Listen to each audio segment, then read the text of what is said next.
Hi everyone and welcome to this video on educational role-playing games. Here I will talk about how to work with role-playing games in education, what role-playing games are good for when it comes to learning, how you learn through role-playing games, when you can use them, what some of the pitfalls are, and I will finish up with some practical tools. So when you're going to use role-playing games in education, how does that actually work? Well, there are many different ways of working with it. You can use an existing educational role-playing game, or you can write your own, or what might be more common is that you take a non-educational role-playing game and then you mod it to fit into your setting. And you do that by connecting it to the existing curriculum. And there are different ways of doing this. There are some references here if you want to go more into that part. So what can you learn from role-playing games? It's actually not only academic things. It's a lot of focus, I would say, on social and personal development, so like social development, personal development, because there are a lot of interactive and co-creative elements. This also means that there is a focus here on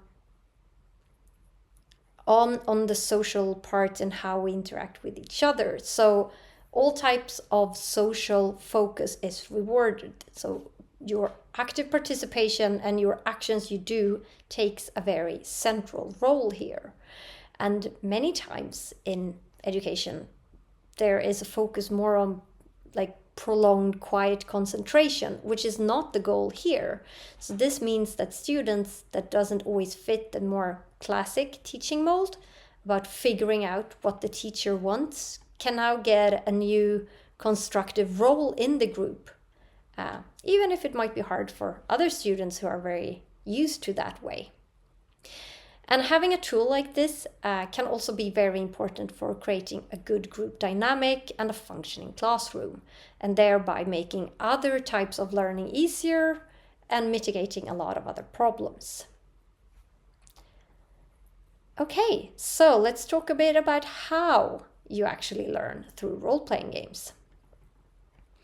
So now I'm going to give you a little list and talk about different ways you can learn through a role-playing game. And one thing that is very relevant here is about power distribution. In a role-playing game, you all get characters and you all interact with each other, which change the power distribution. It's not main focus on the teacher. Instead, the focus is on all the students and interaction. So we don't get only one-on-one interaction, we get a larger type of interaction, and the power is thereby also distributed. We also learn by being active, because in a role-playing game you always need to take a stance. You have to use your agency, so even being passive in a role-playing game is making a decision, taking a stance. If we are playing out a huge conflict, with people being really upset and angry and loud, and you decide to not react on that, just standing back and not try to break them up or try to handle the situation, that is also to use your agency and to take a stance. That is a choice which will affect the outcome of the game. Another way you learn is through putting knowledge into a context. So we learn knowledge before the game, and now all of a sudden you put it into a context. It's not just abstract anymore. And you also take that previous knowledge, bring it forward, and then you need to apply that. You need to use it, and you need to interpret it in relation to what is happening in the game. So it's both putting it into a context and applying it. This point might seem obvious, but I still want to mention it because you are doing things, you are exploring, you are learning by actually doing and exploring. You practice problem-solving skills by going out and using that knowledge. We also learn through embodiment, at least in LARPs, not so much in more tabletop role-playing games and so on. But in LARP, we have a lot of embodiment playing into this. And when playing a role, you are using your own body, and then that will kick in and help out. It's not just intellectual, it's the physical parts. And this also means there more often are emotions involved, which can actually help with storing things you learn more effectively in the memory and also making people more engaged.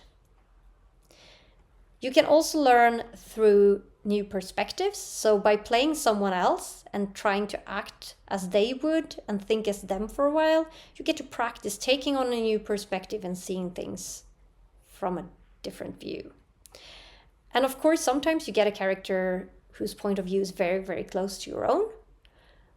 But it's very rare that you play someone that has an identical perspective as you do. And that means you will always get some kind of level of a different perspective. And hopefully you also get to take part of some of the other players' experiences, and then you get to hear different perspectives from them also. We also get some kind of common frame of reference. And while the experience can work as a common frame of reference, it does it slightly differently from, let's say watching a movie. Because after a movie, people have the same idea about what it was that happened during that film. But here, since everyone played a character with a unique perspective, you also get very different experiences within the main experience. So it is as if everyone watched a movie with different characters as the main character. So a lot of the main story arc might work as a common frame of reference where you can learn together, but you also have these different perspectives. Then I also want to highlight cooperation, because the story here is co-created by the participants, so they get to practice on cooperation. And this is not only in building narrative, but also keeping up the pretend to build the world we're in and to treat others as their characters. But it can also be solving problems in-game together and working towards a common goal.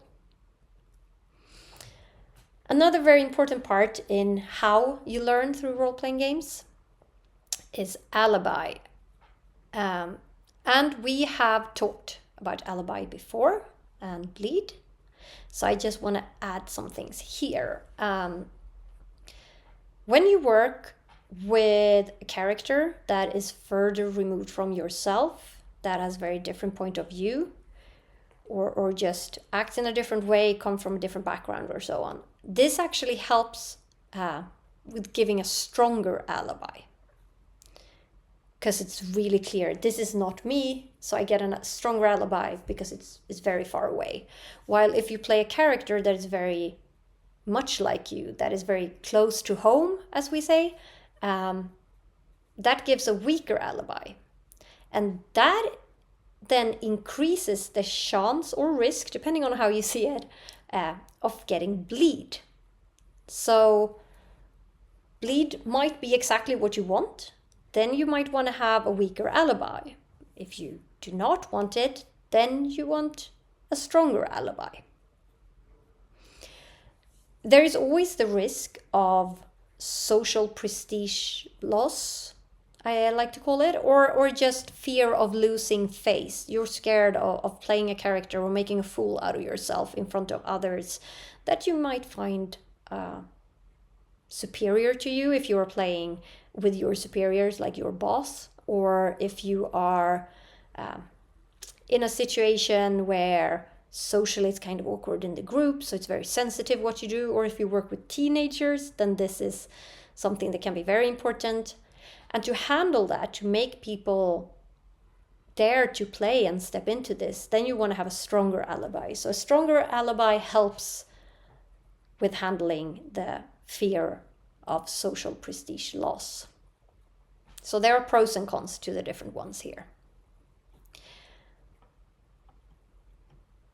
And talking about alibi and this, I want to go slightly deeper into this. So I want to show you a model from my thesis that pinpoints some of these things and how the alibi work. So through the game, through the rules of the game, you get the alibi to play and to participate, because it's just a game. It's not for real, and then all of a sudden it's okay to do things in a different way, because it's just a game. And then we get to the next part. So through the world or the setting that you're in, you get the alibi to explore, because it's not real and it's not the ordinary world, it's something different, and then it's okay to do things in a different way. And in role-playing games, we also have a character. So then you get the alibi through the character to behave differently, because it's not me, it's not you. I'm not me, so it's not you. You're someone else, and that gives you the alibi. This actually connects a lot to what is called the Batman effect. So the Batman effect was a psychology study where young children were asked to complete a very repetitive task, and they should work with it for 10 minutes, while also having the option to instead do something fun, in this case, play a video game. And what they found was that when children were asked to do this, it was quite tough for them in many cases. But if they ask kids to do it, but pretending to be a character, for example, Batman was one of the characters in this study, which is why it's called the Batman effect, they would persevere way longer than children who did not pretend to be Batman, but instead were themselves. Because they maybe wouldn't keep on doing it, but of course Batman would persevere. He wouldn't give up, so then I would do more. And this is something I've seen examples on when I've been out working with groups also. For example, one time when our company was out working, we had a situation where we were working, in this case we were working with teens. They were 14, I think. And they were doing a LARP, practicing using English. And when the LARP was done, a teacher came up and said, I'm so impressed. We have this student who is quite good at writing in English, but never speaks up in the classroom, don't really take any space verbally at all, won't answer questions, which makes it really hard for me to grade them. And they just walked up in front of 60 other students and held a long speech in English about how they have dissected an alien egg and what they found, and used really advanced English and seemed to be fine doing it. But like, what is happening? And I said, well, ask the student. And so they did. So they asked the student, and the student, when asked, answered, well, of course, I would never go up and speak like that. But I was playing a scientist, and that is what they do, so of course I did it. That can also be a type of Batman effect. They did something they wouldn't normally do because they got the alibi. They could persevere being in this, for them, uncomfortable situation way longer than they would otherwise. Okay, so now we have talked a bit about how you learn through EduLARPs and educational role-playing games. Now I want to talk a bit about the when instead. So you can put these things in different orders. So maybe you start out with learning some new materials, and then after that you play the game, and then you contextualize the knowledge and you practice the skill through the role-playing game. Or if you do it the other way around, then you start with playing a role-playing game, and then you use that role-playing game experience as a reference point to make the knowledge more relevant to learn. But no matter which one of these you pick, it is very important to work with the after part. It's the reflection, it's about transfer and helping that happen through debriefing and other ways of working with it. So no matter what, the after is super important. Even if you, of course, can learn before a game by reading up on the historical period or practicing your character, and so on. And you can also learn during the game. But after is the most important part. Now let's talk a bit about pitfalls. So something that can be harder with this method than just, giving a lecture is that the participants often have not heard about role-playing game or LARPs or are not used to it. This means they need to learn how to LARP also. They need to learn to LARP. This is of course true for any new method that you would bring in, that you also have to get to know the method. But it's also clear when I've been running a lot of games, I ask the students after, okay, what did you learn? And one of the most common answers to that is, I learned how to LARP. So that's the first step. Then we have time. It can be very time consuming to work with role-playing games. I would say it's worth it, especially if you use them with things they are good at, but it's still true. It takes a lot of time. You get to explore and go deeper, but it takes way more time than someone just giving you some context and telling you about it. I would also say it's not great for facts, because during a game, you are very busy with taking decisions, applying your knowledge. Then it's very hard to take in new information. So I would say it's better to use role-playing games for multifaceted problems or practicing skills or putting them into a context than it is to learn new materials. Then there are other ways to work that can work better. Now we come to talk about the individual experience that versus the more common experience or frame of reference. I mentioned this before, that you have the big main idea about what happened, but you also have different individual perspectives. So since we often work with conflict or different ideas, there is a risk that you only get to see one perspective from your character's point of view. And this is why we need the debrief.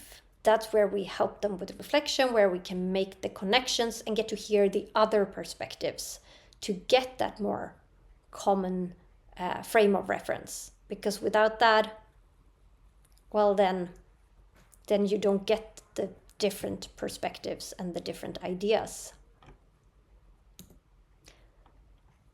Now let's talk a bit about assessment. So assessment is something that can be quite hard when it comes to role-playing games. There are also not a lot of research on this yet.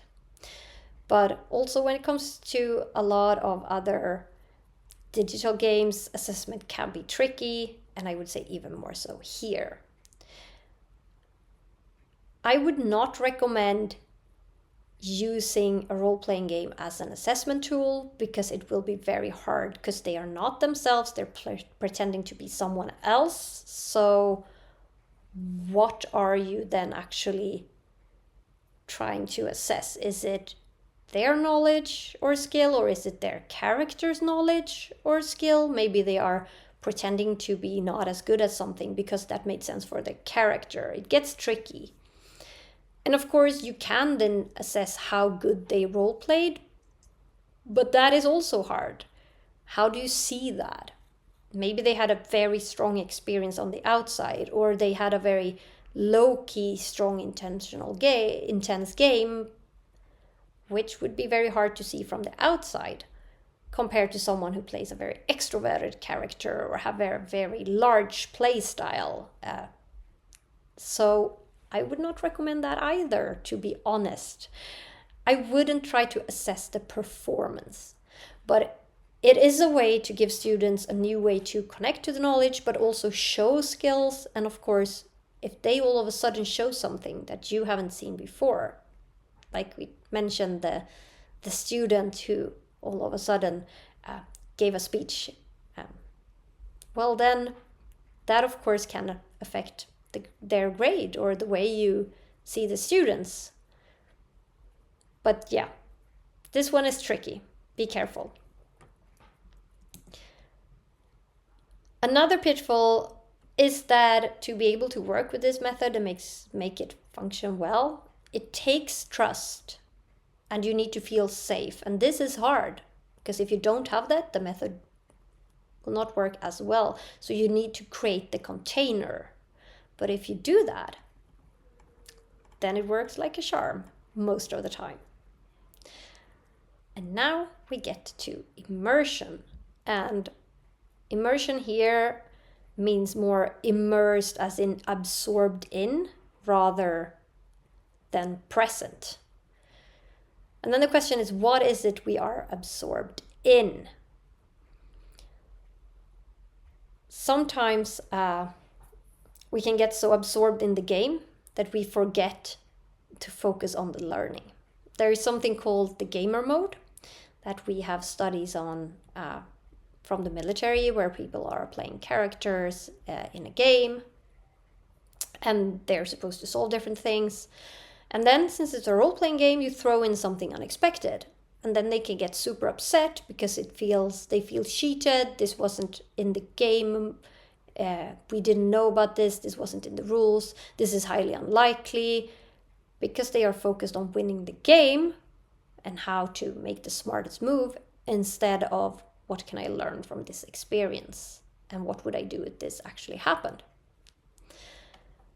We have also seen that it can be hard if you play a character that are very focused on being the rebel or the one who doesn't care, to then learn a lot of things where everyone else is like, we are playing that we are having this classroom setting and we are doing, I don't know, math. And you're like, no, I'm the cool one. I would never do that. Then of course you're not gonna practice using your skill because your character is the one stepping away. This can be solved by how did you design the game, of course, but it's good to think about. We have also seen that in studies on digital games, that when you get into that flow state where you get super focused, that can also be sometimes bad for learning, because for deeper knowledge, you need to take a step back and reflect. And immersion actually works against that. That is not about stepping back, it's about going in.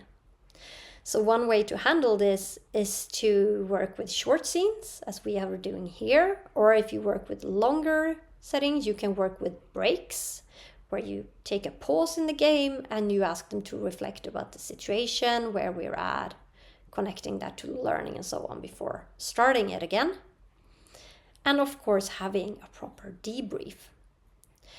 I would also recommend having some kind of foreshadowing, letting them know that this is what the game is going to be about. This is what we are going to focus on. Because then you bring that into the game.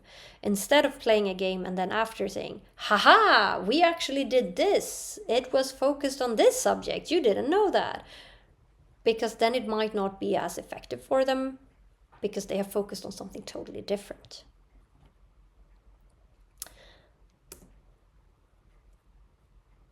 Yes, so that was immersion. Alibi.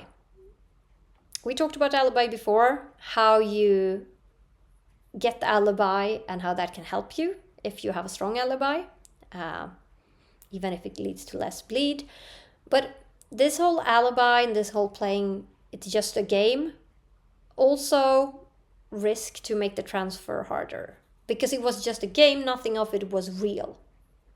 And then you don't connect it back. I've seen that when I've been out running games with children, and I'm like, did you learn something today? And they're like, yes, I learned so much. And I'm like, oh, that's great. Okay, can you use anything of what we learned today in school on your ordinary days in a classroom? And they're like, no. Like, but we worked with things connected to the curriculum, but they didn't see that. You need to help them see that. So you get an extra layer by being in a game, and that's why we once again need to have the debrief to help them connect that out and see the connection between the game and the real life.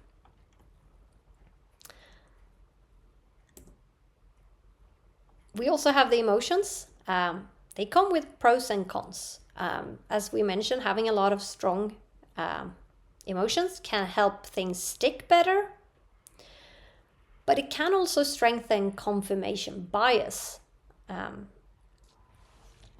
We don't have a lot of studies of this, but we have seen situations where people go into something expecting to see something in their character, and then that's what they will see. And then they say, well, this is what I expected to see in the debrief, and yeah, it apparently this is the way it is. So once again, this is why we need the debrief. We need the post-game part where we can clarify things and talk about it and connect it back and then see and find these things. Now I want to go into talking about some practical tools that you might be able to use. So let's start with the magic circle. We mentioned this before. The magic circle is where you have the game within, where you get the feeling of I'm in the game. And a strong magic circle helps with creating an alibi, because then it's very clear that now the game is going and I'm in the game. And then I step out of the magic circle and it's not a game. So one way to help create a strong magic circle is to work with where in time the game is going to be. So if you're very clear about we are going to start at this point and we're going to stop here, that is helpful. Then you know that now we are in the magic circle, we are in the game, and now we are out of the game. And this can be done physically. You can say that once we enter this room, the game will start and we will keep playing until we leave the room again. That could be one way of doing it. But you can also work with more of a mental boundary. So you could tell people that as soon as you hear this music, think about these things and then the game will start. Or it can be, I will ask you to close your eyes and I will count down from 10 to 0. And once you open your eyes, we are in the game and playing. And we will keep playing until I say, thank you for playing.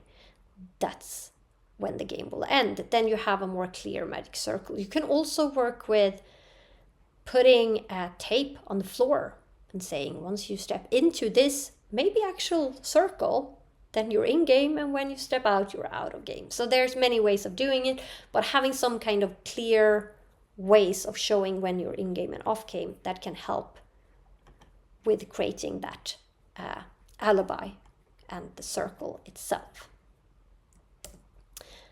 Next, I just want to talk a little bit about props and costumes, because having props and costumes also helps with alibi, and it can also help with immersion. The tricky part about this is that you might need to get this for everyone. Maybe not everyone has things they can bring, and if you create some, you need to have something that can fit everyone. People are different sizes, and you can't have a situation where someone can't wear a costume because it doesn't fit. I would say hats in general are really great, because even if they're slightly too big or slightly too small, they kind of fit, and it's very easy to see that there is different characters. People do not look like themselves, they look like someone else, so you also feel like someone else. But also having more stuff means more work because you have to bring the stuff and you have to clean the stuff and so on. But it can really help, so that's also one way to work with it. And it can be something simple, just adding a shawl or asking everyone to bring some kind of small accessory, and then you pick from that and take something that is not your own to feel like someone else. Then I want to mention something about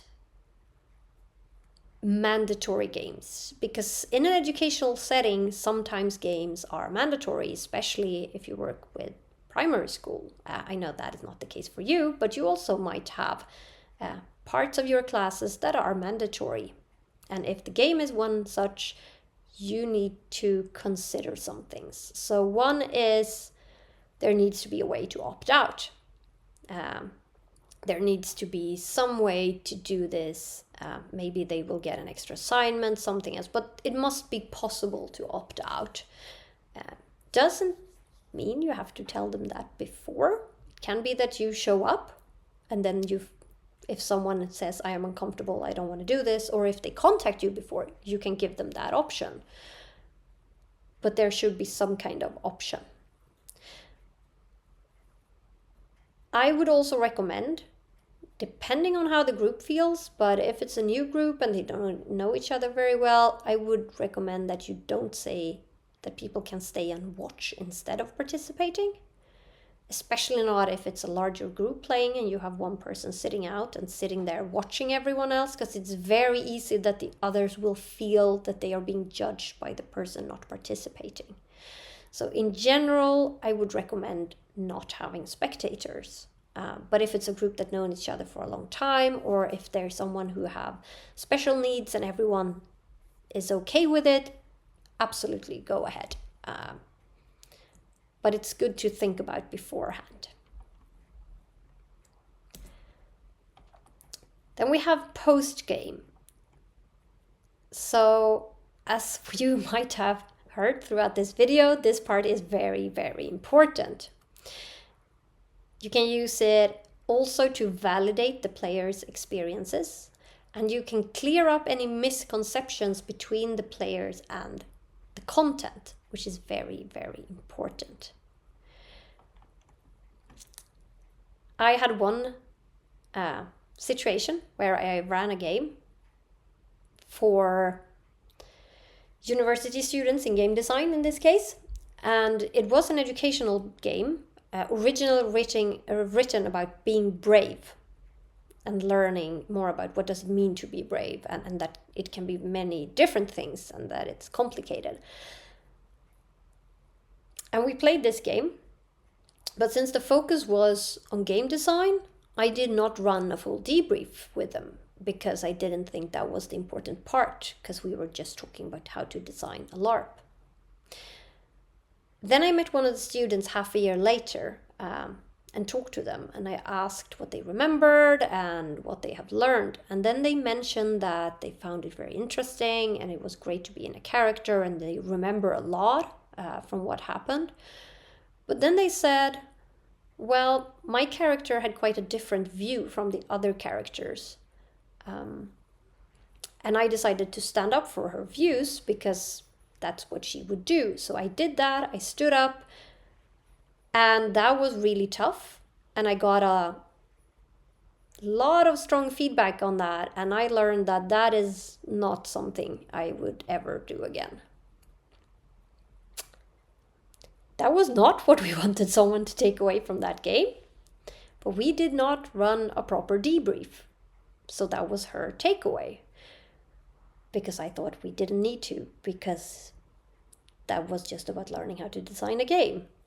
But the debrief is a super important part about the game. So if we have ran this, maybe that player got to hear from the others that, wow, that was super brave and it must have been very, very hard. We are so impressed. Now they never got to hear that. So post-game parts, this is where the magic happens when it comes to learning. It's the most important part. Okay, let's do a little summary. we have talked about ways of working with role-playing games in education. We have talked about what you can learn from a role-playing game. We have talked about how you can learn from a role-playing game. We have talked about when you can position the role-playing game and the learning content in relation to each other. We have talked about some pitfalls of this method, and finally you got some practical tools. Here you have my references, and I want to say thank you so much for listening to this video.